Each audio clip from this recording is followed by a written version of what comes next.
அஸ்ஸலாமு அலைக்கும் ஃப்ரெண்ட்ஸ், எல்லோரும் எப்படி இருக்கீங்க? இன்றைக்கி தீபாவளி ஸ்பெஷலாக பொரிவிலங்காய் உருண்டை எப்படி செய்யலான்னு பார்க்கலாமா? இது இல்லாத வீடே இருக்க முடியாதுங்க. அதுக்கு ஒரு பேனில் ஒரு கப்பு நான் புழுங்கல் அரிசி எடுத்து நல்லா பொன்னிறமாக வறுத்தலாம்.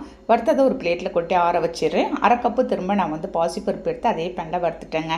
அதையும் சேர்த்து நம்ம ஆற வச்சிடலாம். அதில் ஒரு 1/4 கப்பு உடச்ச கடலையும் 1/4 கப்பு நான் வேர்க்கடலை ரெண்டையும் சேர்த்து வறுத்துட்டு முந்திரி திராட்சை போதுமான அளவுக்கு வறுத்து வச்சுருக்கேன். ஃபஸ்ட்டு வறுத்து வச்சுருந்தேன் நம்ம அரிசியும் இந்த பாசிப்பருப்பு அதோட 2 ஏலக்காய் சேர்த்து நல்லா நைஸான போட்டு அரைச்சிட்டேங்க.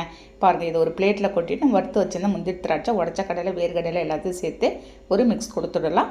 இப்போ ஒரு பேனில் 1 கப்பு வெல்லம் சேர்த்து 1/4 கப்பு அளவுக்கு தண்ணி சேர்த்து வெல்லத்தை ஒரு பிசுபிசுப்பு தன்மை வர வரைக்கும் நம்ம வெல்லத்தை கரைச்சி எடுத்துடலாம். பாருங்கள், லேசாக உங்களுக்கு பிசுபிசுப்பு தன்மை வந்தால் போதும். இப்போ ஃபில்டர் பண்ணி கொஞ்சம் கொஞ்சமாக நம்ம மிக்ஸ் பண்ணி வச்சுருந்தோம்னா மாவில் சேர்த்து கலந்து விட்டுற வேண்டியதாங்க. ஒரு ஸ்பூனால் நல்லா கலந்து விட்டுட்டு கையால் நல்லா மிக்ஸ் பண்ணிவிடுங்க. இருக்கிற மீதமான வெள்ளை கரைசலும் நான் அதோடு சேர்த்துட்டேன். ஒரு சரியான பதத்துக்கு உங்களுக்கு ஆறும்போது திக்கான ஒரு கன்சிஸ்டன்சிக்கு வந்துடும். பாருங்கள், சின்ன சின்னதாக பிடிச்சி கையில் நெய்யோ எண்ணெயோ அப்ளை பண்ணிவிட்டு உருண்டைகளை பிடிச்சி நம்ம மாவு கொஞ்சமாக அரிசி அரைச்சி வச்சுருந்த மாவில் எடுத்து வச்சுருந்து மேலே மிக்ஸ் பண்ணி அப்படியே வச்சுருங்க. தீபாவளி ஸ்பெஷலாக நீங்களும் இதை ரெடி பண்ணி பாருங்கள். இந்த வீடியோ பிடிச்சிருந்தா லைக் பண்ணிவிட்டு ஷேர் பண்ணுங்கள். மறக்காமல் சப்ஸ்கிரைப் பண்ணிவிடுங்க. நாளைக்கு பார்க்கலாம். பை.